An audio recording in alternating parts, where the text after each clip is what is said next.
To the woke on Now, climate change. I want to talk to those of you who are woke and who are open to rational argument.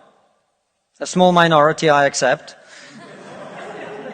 Because one of the tenets of wokeness is, of course, that your feelings matter more than the truth. But I believe in you. I believe there are those of you here who are woke, who are open to rational argument, so let me make one. We are told that your generation cares more than any other about one issue in particular, and that issue is climate change. We're told that many of you suffer from climate anxiety. You wish to save the planet. And for tonight, and tonight only, I will join you. I will join you in worshipping at the feet of St. Greta of climate change. Let us all accept right here, right now, that we are living through a climate emergency and our stocks of polar bears are running extremely low. I join you in this view. I truly do. Now, what are we to do about this huge problem facing humanity? What can we in Britain do? We can only do one thing. You know why? This country is responsible for 2% of global carbon emissions, which means that if Britain was to sink into the sea right now, it would make absolutely no difference to the issue of climate change. You know why? Because the future of the climate is going to be decided in Asia and in Latin America by poor people who couldn't give a shit about saving the planet. No, thank you.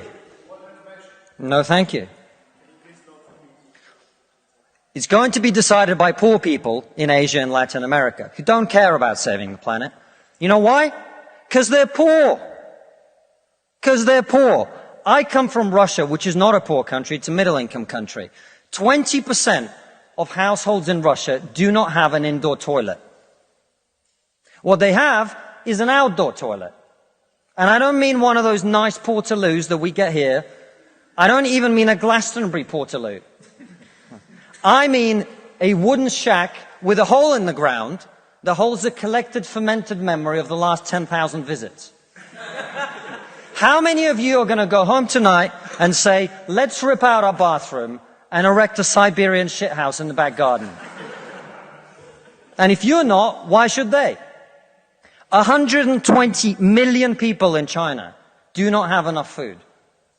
I don't mean that they don't get dessert. I mean they suffer from malnutrition. That means that their immune system is breaking down because they don't have enough food. You're not going to get them to stay poor. Imagine you're Xi Jinping, the leader of China. When you were 10 years old, there was a revolution, a cultural revolution in your country, and people came and they put your father in prison. Your mother had to denounce him. Your sister killed herself.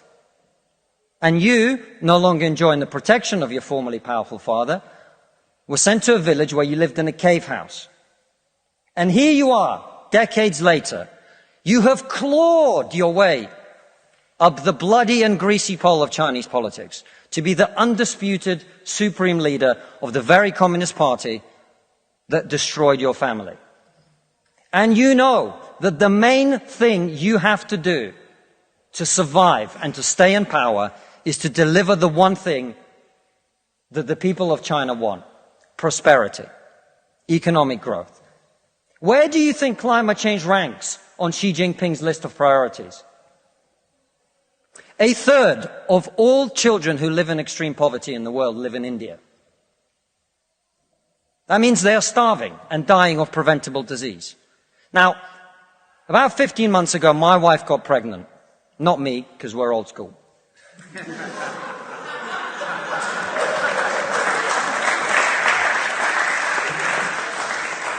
And for 9 months, we talked about what our boy would look like, what he might do when he grows up.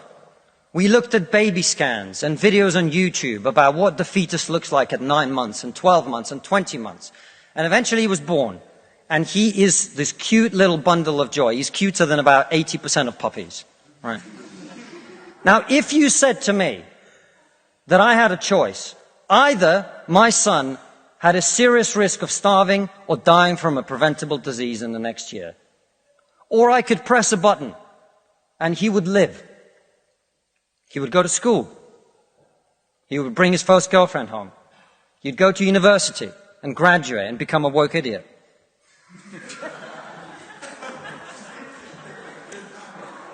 And then he'd get a job and get married and have children and become a man. But all I have to do is press this button.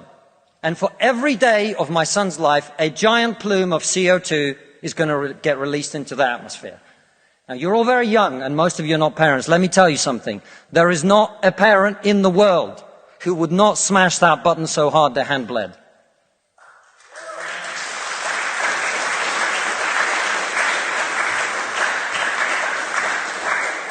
You are not going to get these people to stay poor. You're not even going to get them to not want to be richer. And so, I put it to you, ladies and gentlemen, there is only one thing we can do in this country to stop climate change. And that is to make scientific and technological breakthroughs that will create the clean energy that is not only clean, but also cheap. And no, thank you. And I want everyone to get home on time today, which is not going to happen. And the only thing that wokeness has to offer in exchange is to brainwash bright young minds like you to believe that you are victims, to believe that you have no agency, to believe that what you must do to improve the world is to complain, is to protest, is to throw soup on paintings.